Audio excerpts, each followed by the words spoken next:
you know you make me float, float. Boy, you really give me high. Ooh, I feel like I'm on dope, dope. 'Cause you. Hi guys. I know it's been a minute, but I had the baby. So I think today's video is gonna be about my birth story. So to start it all off, not the 31st, whoa, I think it was the 27th or the 28th, I don't really remember. Like, this whole time was kind of like a blur. But one of those days, I went to go see my OB. I went to one of my OB appointments, and for my OB appointments, my BMI is like 5 points too high or whatever. So towards the end, they wanted me to start having ultrasounds every week, and like they were gonna monitor like the baby. So back to what I was talking about. I had to do ultrasounds every week. So I did it the first week. And it was for a test for her. So she passed all her tests.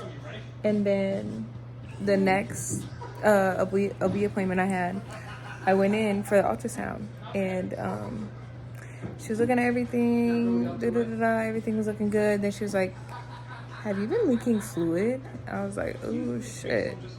Now that you bring it up, it's been like a little like trickling, like nothing crazy. So I'm like, maybe I was just like pissing myself or something. I don't know. But I was like, yeah, now that you bring it up, I have been. So she was like, yeah, I think your water broke. Mind you, I'm 38 weeks at this point. So I'm like, oh, water broke. The fuck? So she's like, yeah, so I'm going to go bring this to your OB and see if she wants to send you to labor and delivery. I was excited, but then I was nervous as fuck because I'm like, damn, I'm really finna have a baby. What the fuck? So she brings it to my OB. I go sit in the waiting room because I had to check in for my OB appointment. So once she came out and she was like, yeah, we decided that we're going to send you to labor and delivery. So I called my mom. Mind you, my mom's at work. So I called my mom. And I told her at first, like, she might... Hold on. Okay, back to what I was talking about. I had called my mom so she knew what was going on. And she was like, okay, I'm going to meet you at your house. You grab your bag. So I went home. I grabbed my bag. She picked me up. Then we decided that we were going to get something to eat. So we get something to eat, but we get something to eat that's close to the hospital I'm going to deliver at. And they told me, like, oh, when you go to labor and delivery, like, we called them, they know you're coming. So I'm sorry, I'm tired. Anyways, so they called them, they know I'm coming. Ooh, I'm glad you didn't drop that note, girl. I would have been upset. But they called them, know I'm coming, so I'm like, let me just get something to eat that's good, because I don't know how long I'm going to be in the hospital. So we get something to eat, and then we go to the hospital. I checked in, and they brought me, like, damn near directly into the... So they brought me directly into the labor and delivery room. They ran tests. They did a rupture test to see, like, if my, like, water, like, ruptured. Yeah. So they did that. They checked me in, and then they came back, and they're like, yeah, so we're actually going to induce you because you're far along that we can.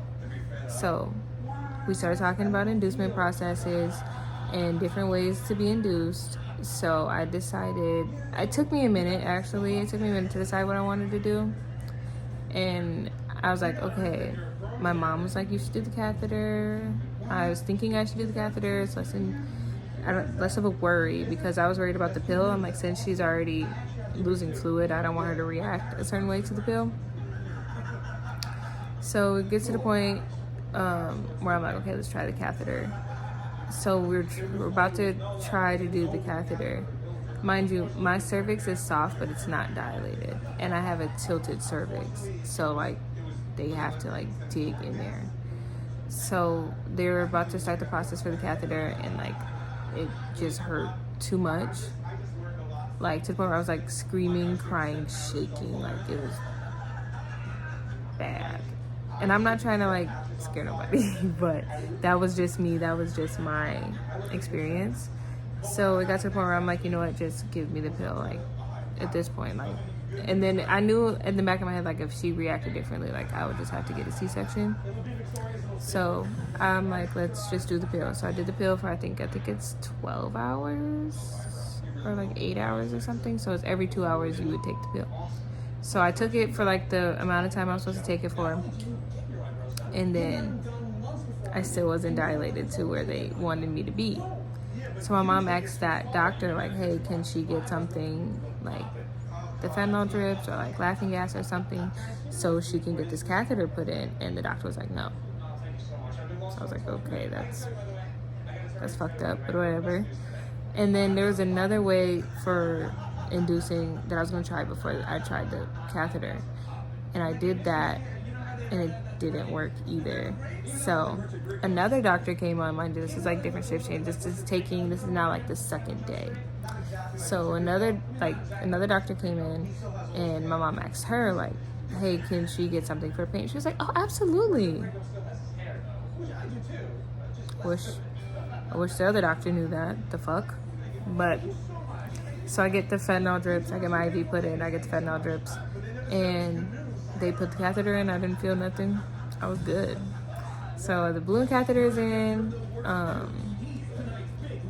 I'm just going on about my night, and then the contractions started to kind of come in. And I don't remember if they started me on Pitocin after like the balloon catheter has been in there for a minute, but the catheter was in. I was starting to get contractions, and like I threw up. It was bad. Not bad, but like I threw up twice, and like I was hot. So I was trying to walk around the room. I tried to use the ball. I took a shower, and I'm like, no, bro, like it's gonna get to the point where I need that epidural. I know it's really early. I know I ain't even dilated to a 5, but shit. And then I talked to them about it, like, what would the process be for the epidural? Like, what are we looking at? What can I do? Can I eat? Can I not eat? So, yeah. So we started talking about the epidural process, and then they had to do something else. I don't remember what they had to do, but the lady was basically like, you should get the epidural before we do it. So I got the epidural. Y'all talking about, well, I don't know, that shit hurt. That shit really did not hurt. It was just like a little bit of discomfort, but if I would get it again and again and again and again. It didn't really hurt. It just like, it's like a really like pinch, like somebody's pinching your shit, but it doesn't hurt. So yeah, I got the epidural, and then now I'm like bedridden, like I can't get out. I got the catheter, all that shit. So then I had another nurse come in, and this nurse, I love this nurse. She was so sweet. I'm so mad I forgot her name, but she was so sweet. She kept positioning me and with the peanut ball so I can dilate more, because the balloon catheter still hasn't fallen out at this point. And mind you, I've been in labor for 2 days. And when they started me on the Pitocin, her heart rate kept going down. So they had to keep going up and down on the Pitocin. So they didn't want to keep doing that, which I didn't want them to keep doing that either if her heart rate is like kept going down. So she kept positioning me so I could dilate more. Having help from my doula. I had a doula as well, but having help from my doula to like kind of move me around. Doing different positions like every hour, every 2 hours. She kept checking in on me, asking me if I needed anything. I was on like a liquid thing. I can only have liquids, but I can have like popsicles and shit. So she was like, do you want a popsicle? Do you want a lemon ice? Do you want this? Do you want that? So she was very attentive, and that was she stuck out to me the most. After that, another shift change. So now it's nighttime. So, or gonna be nighttime. So I think it was like 3 p.m. or whatever. So this nurse comes in. She was sweet too. She was really sweet. She come in. She's trying to help position me every hour or whatever. So now I think like 6 rolls around. So she's like, listen, you're not progressing how we kind of want you to, and especially with like, you know, the circumstances. So it's looking like we want you to have a C-section before it turns into an emergency C-section. So I'm like, fuck. Okay. I kind of felt a little bit defeated, but like not really, because I'm like, okay, I get to see my daughter. So whatever. Probably safer for her this way. We don't have to wait it out, and I really don't want to have an emergency C-section. That would scare the shit out of me. So what happened next? They prepped me for the C-section. They put like the hat on or whatever. They put the hat on, prepped me for the C-section, kind of like telling me what to expect. So my mom gets sent into another room, or like, I don't know if it was our postpartum room or whatever, but she gets sent to another room, so they wheel me into the operating room. So when I get in the operating room, I'm like damn near about to shit my fucking pants. Nobody talks about how scary that shit is. Like all these bright lights. Oh, okay, I'm back. But yeah, so they bring me in the OR room and the lights are so bright. There's like 6 people already in there and they're prepping stuff and they're talking about like the prepping and all that stuff. So I kind of was like really scared. So then they put me on the table and like I'm so scared. I'm like, where's my mom? Where's my mom? Where's my mom? Mind you, my doula got to go back there with me, so like I felt better, but like I wanted my mom. So they're prepping stuff. They asked me like, do you want the sheet up? I was like, yes, absolutely. That's too scary for me. So they asked me if I wanted the sheet up, and then there was this other lady who was like at my head, and she was so sweet. I think she could tell that I was like really scared. She's kind of talking me through it. I had the shakes really bad at this point, so they're telling me like stick your tongue out and then like go away for a little bit. So I was sticking my tongue out. I wasn't saying anything. I wasn't asking any questions just because I was too scared to. Yeah. So the lady was super nice, and she was kind of talking me through it. And then my mom finally comes in, and then they start the process. So like I can't feel my legs. I can't feel anything. I don't even think I can feel my titties at this point, because I think they put a spinal blocker in my epidural, so like I can't feel shit. So they start the process, and like they're like, you feel a lot of pressure. Like that's the only thing I felt was like pressure. I didn't feel anything else, which I was scared of. I'm like, I don't want them to like cut something I could feel it, but like I didn't feel anything. So then they're doing their thing. My mom said she was scared when she saw me because I had my tongue out, and she was like, can she talk? I'm like, yeah, girl, I can talk. Like, my bad, I was kind of zoned out. But she's talking to me, and I was trying to be calm. She was scared, I was scared, and I was just trying to like just talk to not think about what was going on, even though it was going on like right in front of me, literally. So we're talking, and then she finally comes, and she came at 7:47 p.m.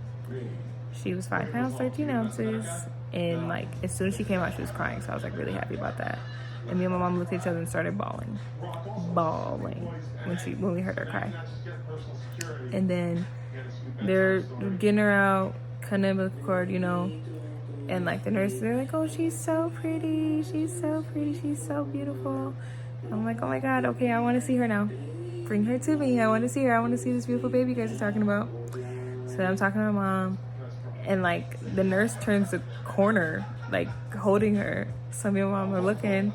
She's like, mom was like, I can't wait to see what she looks like. I'm like, look, she's right there. She's just sitting there holding the baby.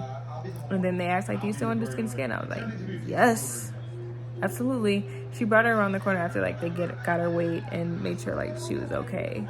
So yeah, it's my birthing story. I'll probably add some like pictures and videos, because I tried to record while I was in there, but like after that second day, everything was a blur. But yeah, I'll try to add some like pictures and videos. There was a nurse who came and took pictures for my mom. So like we got to see pictures of the baby like right away, and she did them live, and I thought that was so fucking cute, because like she got her first cry in a live picture. So that was super nice to go home and be like, oh my god, I got that for life now. But yeah, that was my birthing story. Nothing too crazy. And I know somebody asked me like, would you do it again? Absolutely, absolutely. It wasn't horrible. Like I would definitely do it again. Not no time soon, but I would definitely do it again. But You guys can't really see her, but there's Catalina. That's the baby I had. My gorgeous, gorgeous girl. But yeah, I'll see you guys in the next video. Okay, so I went to my 38-week appointment, and so I've been getting ultrasounds every week since 37 weeks. I'm only 38 weeks now. Sorry. So I got an ultrasound, and on the ultrasound, the lady asked me, like, have you been leaking fluid? And I'm like, well, now that you bring it up, I wasn't gonna bring it up, but now that you bring it up, a little bit, yes. So the fluid is like very, very small since the last appointment. So she's like, I'm gonna talk to the doctor, and you're probably gonna be going to the hospital today. I'm like, in my head, I'm like, girl, whatever. But I'm like, I hope so. Like, honestly, shit, whatever. Then she goes to talk to the doctor, and I go wait because I still have to go to my OB appointment. And she comes like, grabs my paper. She's like, yeah, you're going to mother baby. Yes. So now I'm going to grab something to eat really quick. I'm gonna grab something to eat real quick because I don't know what's gonna happen. So I'm gonna grab something to eat real quick. My mom is leaving work. She's gonna meet me at my house so I don't have to drive my car. So I can leave my car in the garage, and we're gonna go to mother baby. So yeah. Forgot to update. We're eating, and then we're gonna go to the hospital. A burger and buffalo wings. And then yeah, once we leave here, then we're gonna go to the hospital. Okay, we made it to the hospital, sort of. And now we're gonna go to mother baby. Okay, a lot has happened, but not really. So they are gonna induce me. I got blood work. I got my IV. I'm getting some food down because I think we're gonna start the induction process. And I know once I get on Pitocin, I'm not gonna be able to eat. So yeah, and I'm doing the balloon catheter because since she doesn't have a lot of fluid in there, I don't want to get on medication and have her not react well to it. So yeah, that's the plan for right now. I'm going to check my cervix. Nothing crazy. She's still, it's not that soft, and I have a tilted cervix, so they have to like dig in there. So yeah, and I'm tired. I'm like exhausted, and it's because I didn't go to sleep until like 6. So slay for me. But yeah, I'm trying to keep you guys updated as much as I can.